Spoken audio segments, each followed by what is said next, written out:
keesi wona katan ni ñahay rajulun sere gowani akkagu ñagare ngañamaxa yaxunga bireɓe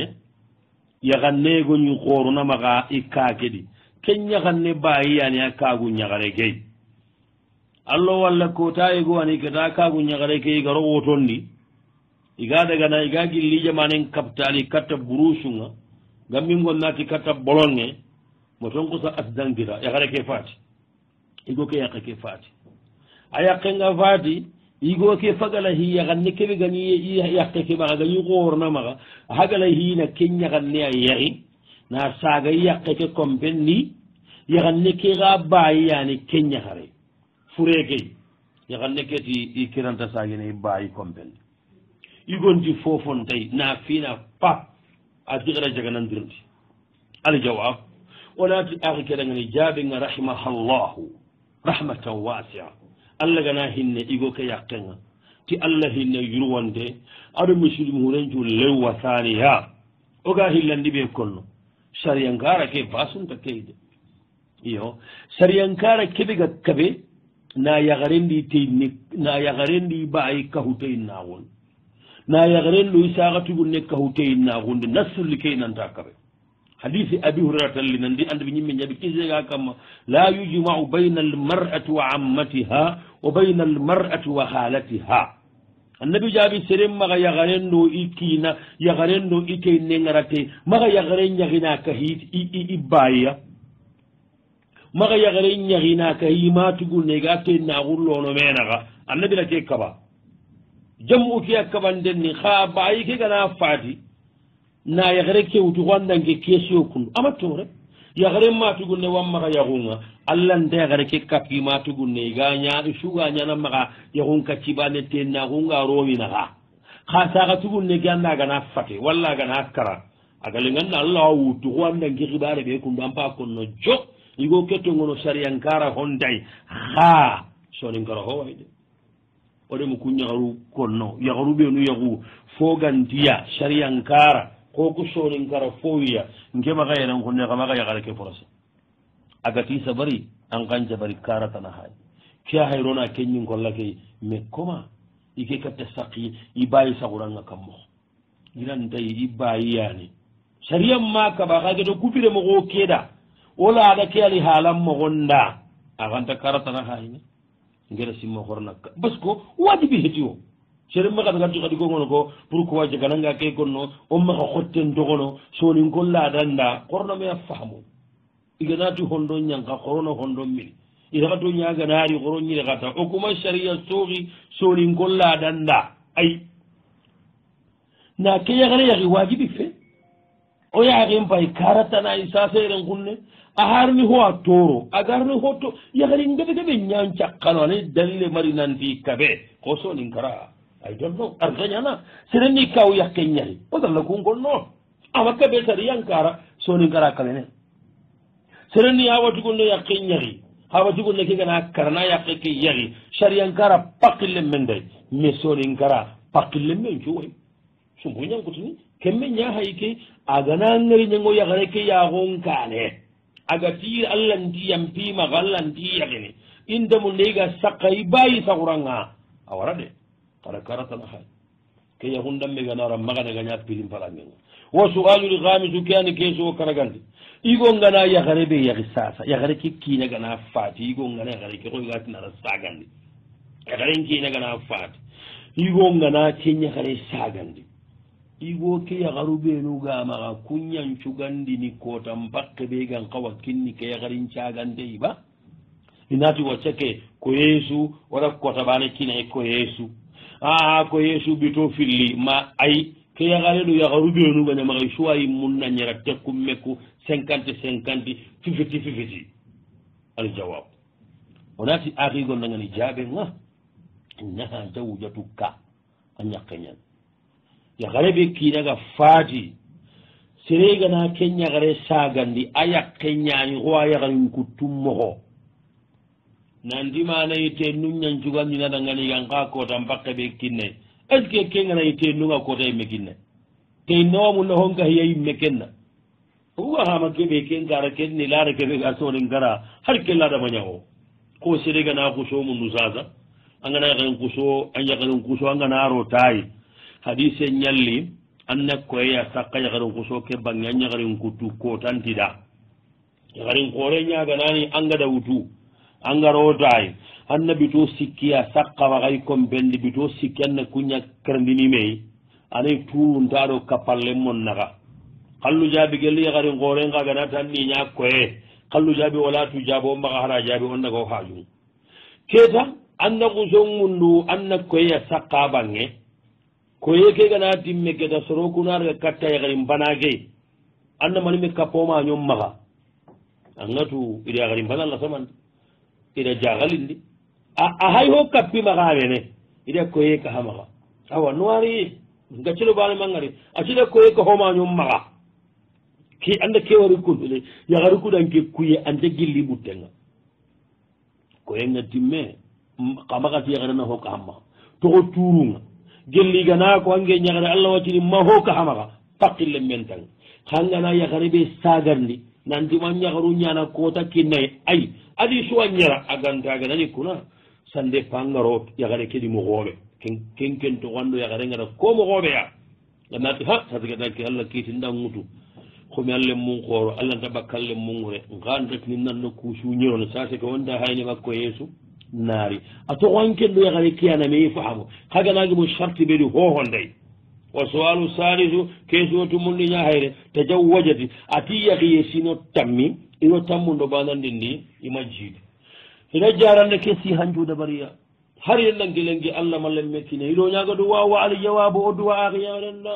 odu wanda adam me lempinga odo sede wosere aygu ma yakari ma oda Allah nyaga ya rabbi bi izzatihi wa jalalihi arna lempinno nda lencirena kina gay wa faniya ngahi landi be konno al asbab al muyassara yakari be gamal lemmekita igobe gamal lemmekita sabu lu be nu gara wande mana na honne be ku kempammiya sabu hana anna finanti anto gonyani kome anni komo yakarenye angenyigo komo yigo nyana nga andan khairutu hada mane menti khairutu awani nan khairim bay kelen tan ngaho wadi angana kera nyingol nga nda hana honne wa faniya sabu hillandi be gande mana honne bakalen tan ngaho ndoranga alhamdulillah ndibi sahange ngamma anta sakka watten tegedi gacce ma Allah wa fanidan sabu sikkandi be gar wande mana honne bakka diminna alhamdulillah baynaha wa bayna zawjiha tawfiq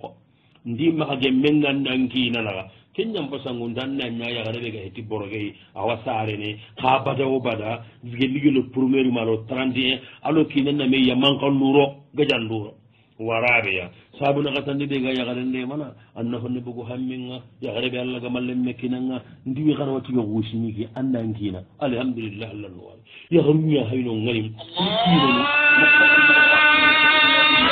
ani watte ñaga ikkinanwa iranta tiga xuusini nda simma ke ñangara wuntake angenganan moxongo ku ñaxaru karanga isinan coyini yaxaru ña hay ane tiga xuusi ngatte yimmexede kiine ke haga paralysé a ma parlase ndaxa dugetao ma paralysé walla parlase karabane ke su kara yaxare ke halimenaxu ñaadi a fonnanxaxum bay bonno sonin kara a saxamono iyaxumbagandiniya a hay taxunu kegu xase a kamma mallagannamoxoɓeña yugonuxo allah naxu sari uyuntalla ñoximaxa igenne sino ñeri sino manime aga taxuna yimmendi ana yaxu he yaxu daxa mehe gangiran den toppitande xotomoxo ɓe gaay na simma angenna ke moxo mbos ke moxoy de ma gare ñaan yaxaru ñahayadi i kinawrande yaxuuda hay taxuni fo nankaxunga bonno ida ko i woli nunda wollun xanati kumbara inta yaxu bagandini angatu tora ñani ke wa xamisa hi kargandi ɓe gara wandemana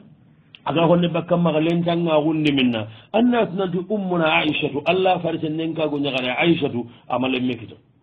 radiallahu anha wa sadisa hitumundi ɓe gande man honne bakka lembalaku ki hamminnaxame annatunandi yaharuyegonu hagada lemmen kita xanate yelliga maxa lemmen kita geti homina mummi jarabia ni fitna min nati yella allaga maxi kuremme ankentatuma en xaganna remme kita mallemmunga ñana kunnunga senen nampintoxo allah maxa jalla waala wa sabia hiñerundi ɓe gara yaxaren nemana lentange anna tunanti kelen tanga xuɓe kundu allah gada jambanga kenan ñunu muncu bakkanga lew boangana simme tasu ancunono anna ko sa hammi ga sugada ko men kita junubu amburge suno sugadan kita hobogan junubu nga wasamina hi segundi be gara wanne mana annadu wangenga bonne hi tamunni be gara wanne mana anna finandi Allah ama kota bane tagade ama ali hala bane tagade ama mako bane tagade borogunni dunano gondi min jigiri ngutu lemme no gonde Allah re kulemme tammundi be gande mana mungunu ke xibare honne anna kallen cimmande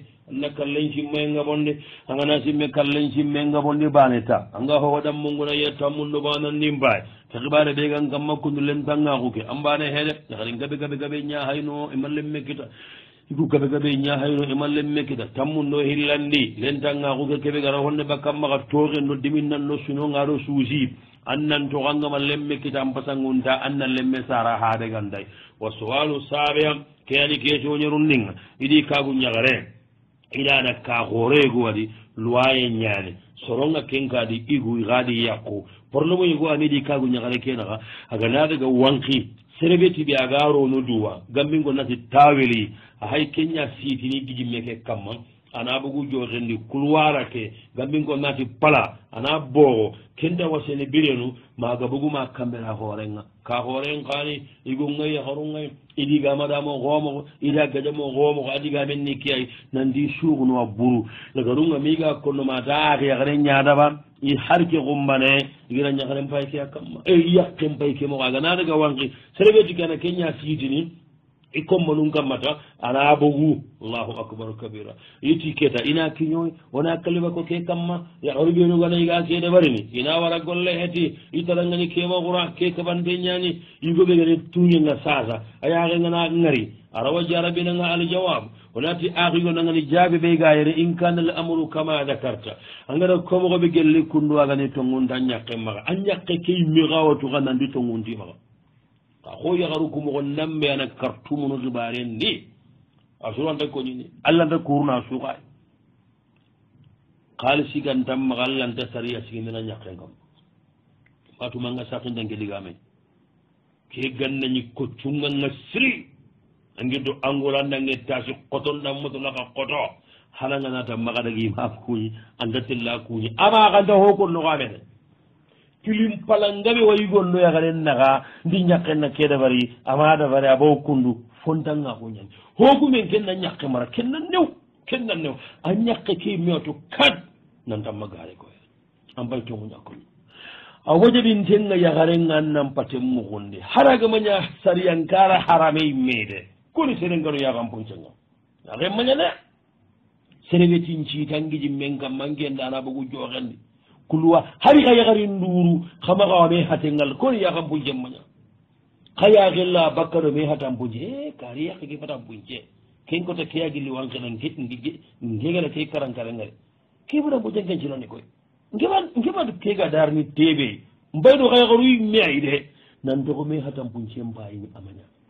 matu manga zakanda ngedi gami surtout que iwunna serebetin ci tangiji mengam kenga na dotti bakanga sasa aha hari go bege he turwe awayno turwe nga kinci gabano kada ga foto mo ndi garu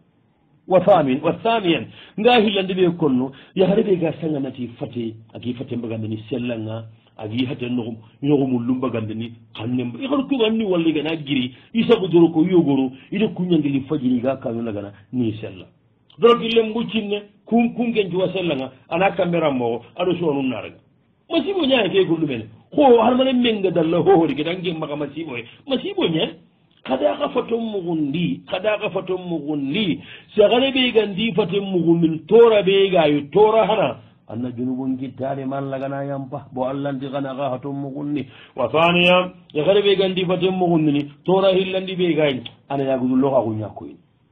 ya gare suga tirane aduru bin nga tirane e ano mulunga sellanga soro kudiga o bay madiga buba ya wako ihagar nan danni ya gudu lokenya والثالثة سابو سكة تورا سكة نبيغا يغرن ننجري ما شاء الله أنا هذا الدورو جوءة الناس عليه سرون ينجاونا يغرب يدي جلابا نخابو كي من مغروي ملي هري جلابا كي لبركو تمان دي كي حجابون دي حجابو غنطان جنبي إيغون جاونا نياي nan koɗo keɓe hijabu ngay waraɓe ya saabu naga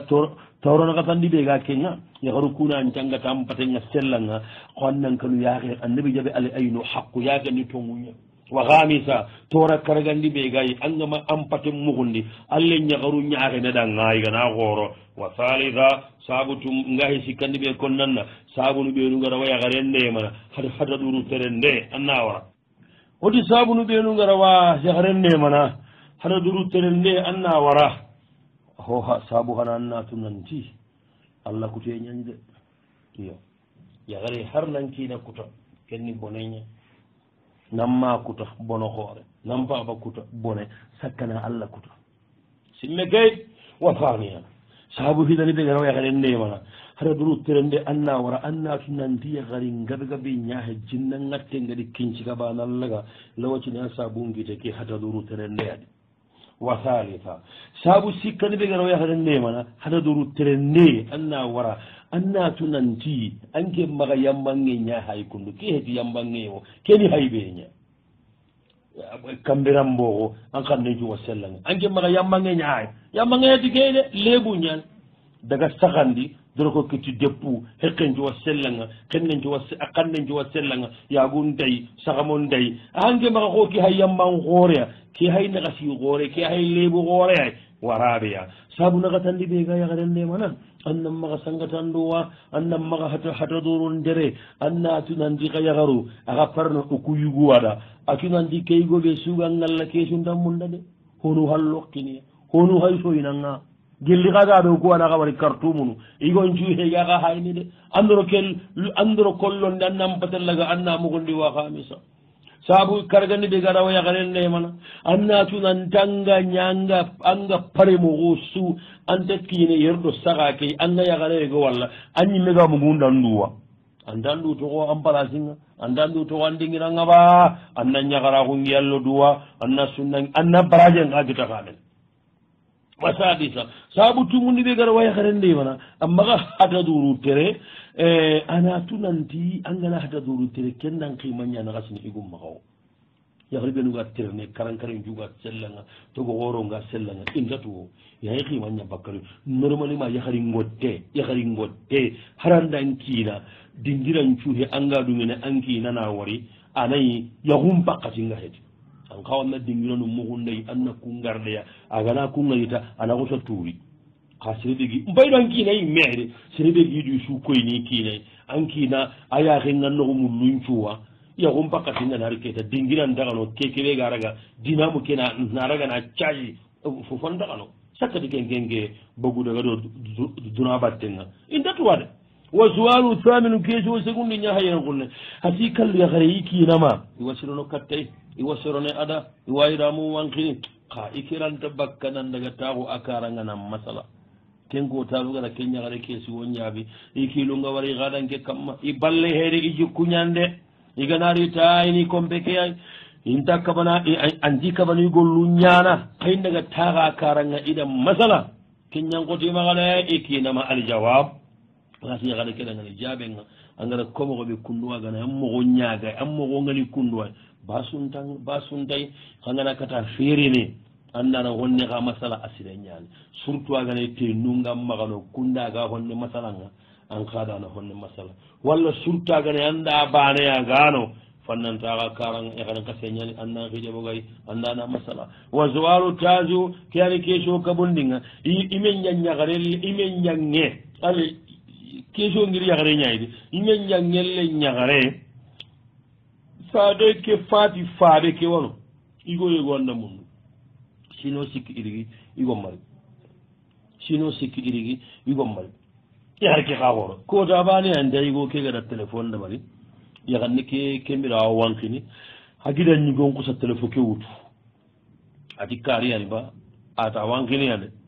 aga bogo wanki jindi kinenti boni manda aɗo wandigo ñaññime kamma atan ka igida ñigo ñani awaadi tigenkeke keɓegan kotimaxa yaati keɓegan kotike maxa kenni ko sunni hakke toxo kenni an kane ay anna tanga ati maxi kane kayinden toxaxa maxi ka a tayigo xadi agada xiri xadi a radio nga sehene atan ɗo yaxa mbaruña hayme kamma asanki kono maki jarabi a tiga keɓe kon nannanganayigo waɗanna yahay ata toro holla ka sagunti gelli ma irgiɗanke sonka so kunnu agara ojunu tummi seeɗa yagarenti kittendawole agara xasinka yagaren babay yagaren babada xa sillaga nanti kentor xa ñun duppana iga tarana yahu kenta bakka ndimannake mone way wallahi wollune gonugama sabari inile ñaxanun karniya anayi siginte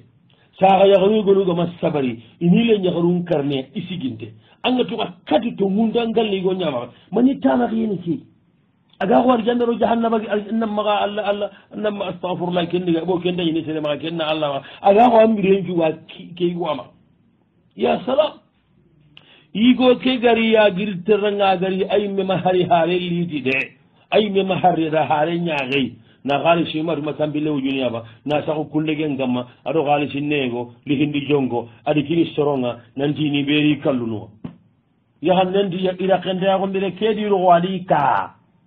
serebe ɗi ka ɗo suuxengema hari kiñay ha ɓente allah ɓega duna taga ilaxañi ɓega tuppa inda tarana ida waxal nellaga igaba comme seeɗa maxa manqoona yigoke aɗa haren liiti atigentayaxun ini waxan nden niramu liiti aɗi xaalisi liiti ila hina keña safara gelliga droit xasini kuɗa iramuñ sagana ya aljawab jaɓenga allah comme yaga rahimallahu ummaha yaxare ke ma arna hinna ti allah hinne yurwante aɗa muslimi huɗen cunga hillandi ɓe kon nanna angara komoxoɓe gelli kundu waganañi yaxare ke haɓa tuwaxu ñi kuuɗiɓa a tuwaxu ngiɗiki mala same wankenganangati tu laxañin tuppankitte wankinaranga kittenga jindi allah sameya jaxali ye imata anna jaxali go gindi jaxali gari yere kenganaga itoko jaxaliya allah sameya de haaɓe kigana tuwaxuga keedi ama xawa haaɓe kiga kandene katta ke yaxuy xadi nandima ke yaxu nabariya xa tamaxi yerlagarunni ke kume amari agadaxa tuga foɓe wa talisanga sikkandi ɓe konno yigo kegana ñaga kiña yaxare key paqille menta sagene agana aga makkiñayi aɗa wara loyen kaane a makkiñayi yaxare keɗa hutten taxanden mara aɗo yaxun nabunen taxande xana yaxun nabunen taxanden kutten caga katta igonga aga maña keyayi paqille menta igonna kundegi ani ba irame ani ba teppo ani ba montoro ani ba porta parce que li anna tilka min ali hadaya kunni kuyuña wali hadiyatu la turaddu kuyenta sagen sereganatiri yakke war aganañi xaga naxare men ŋutamaxa appa ama yaxare ngara xaɗa wutamaxa kenge ati har keña yaxun nabure ke ancagene xa ayantinawa o sualul asir ke ani keso tummundinga igira ñaxare i yaxi yaxare a xooroyimaxa i kandi a saar no mbilli su fati awa yo keñimme keñimme axi yaxare tanani ke xaay ati ke giruɗo sarlo bangea sarlo ngey ma guinéani ketaba igoɓe di mundu ina keññiguamaxa ikkande e igoɓe ga di mundu keta ixoxona yaxaren xaari xooroyimaxa ikkaked i haɓa fati na simmati sarno mbilu su fatiya xayi soronga sarlo walla guiné le ñaxare keɓe ga xooroyimaxano yaax yaxare ke ñaxaga xooro serega boguɗaay i keti basndadi comme i ke hetamaay i kena gida ñaxare ñaay o faaba faati ho haɓa tugunno wano o giɗan ñigun ngano il faut indaga guinéa indaga goronum kambu guinéa walla sarlo agani keta ikkiidati kenta ñaano ma sarlo i kiya ha ñana wolinga yaxare keta goronum na kambiyere i xaati keñagane su yaxu kenta ñana bawo iya xoxonen kiya haydi kiinano aljawab wonati jaɓenga rahimallahu walidaykum kasarno ko hel yelli allah gana hinni suwati allah hinne yurwande aɗo musilmen pourenco nga hillandi ɓe kon nanda horondi ndanal lantañana woliya sereɓe gaɗa yahannen horondi baraje ganda anda haɓan palasiña ke yaharen kawanan korosi de an kawanan nano hakke sukkamma lantañana woliya allahanta kuyni amma sara agaɗo ankinaɗa aga soronganda me fahamu bane aka hancoro ñakilli sarlo walla guinéagani keta inati sasa genge ako ankinaɗa ana yahindi keremme konɗa sara ko ankina takkeni keremme ana yahindi i orɗum kamma i autorotation kamma hana anki nanti procé mi keña wolinga ardayana wolinga seri haragantiɗu ñana yahare woliya angada yahare ɓe sara allah wañana keña wolinga inchallahu waɗa mi faamu annankina kada memullim pahamu kana aka soron téléphone tadigan cirun ko kama ka gajalo ke ma Allah sa yago kena ko sanya an ko ne kedo non ne mi anga dingira be matumanti Gambia anno non ne mi si an ko ne ke gado non ne mi kada ko sa khide bugume ya gare gana ngiri tungara ngalati anga yagi serenni kapanga no aga ko sari yagino ha kenga khide mbakanga kada me fahmana mu insha Allah وصلى الله على نبينا محمد وعلى آله وصحبه وسلم والسلام عليكم ورحمة الله وبركاته